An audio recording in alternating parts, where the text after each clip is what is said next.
this is enough for 2 people, right? So you split into 2 first, or you can split into 4, so you can get 2 patties per person. Okay?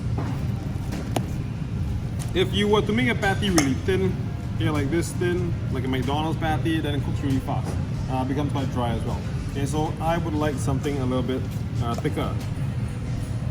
Okay, so maybe about this much would be good for 1 patty. Okay, there are 2 ways to do it.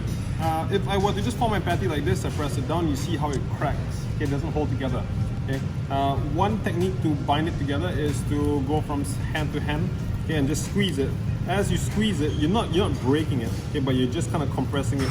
Okay, as you do this a few times, you'll find that it starts to bind a little bit better. So if I press it now, it doesn't really crack on the sides. Okay, this is method number 1. It takes a bit of time. Second method is that you, okay, so let me break this up.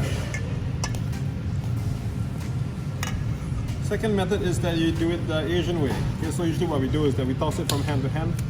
So if you have a big chunk of meat like this, you would toss it, the whole thing down on the table a lot of times, okay? People will think that you are killing something in your house. Bam, bam, bam. But you can just do it 1 portion like this at a time. What it does is that the proteins just start to stick together because of the agitation. Okay, so eventually you see that the surface is a lot smoother now, and if I press, it doesn't really break on the sides. Okay, if you have some small breakages, then you just kind of patch it together. Okay, and the secret behind a patty, okay, so if you wanted to do a patty, you do it this way. You want to do a meatball, same thing, you can do the throwing method or the squeezing method, and then you roll them into the balls. Okay, if I were to, for example, make a patty or say a meatball, okay, just like this. Okay, then I fry. A lot of times they will start to break apart inside, okay, and they start to stick. Okay, this way it holds together a lot better.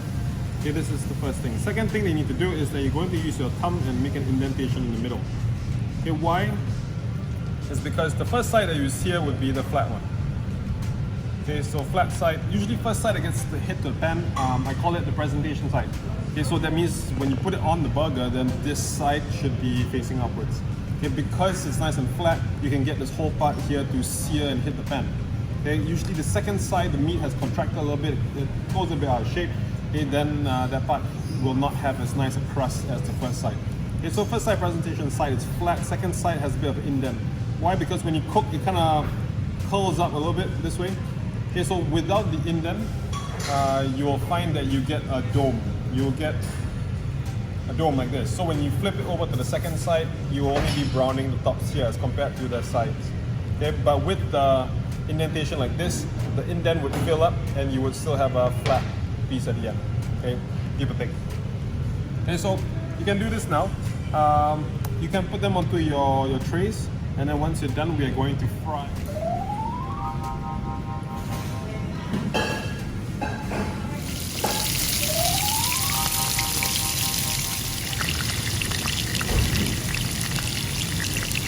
Parang kang tabanan pa.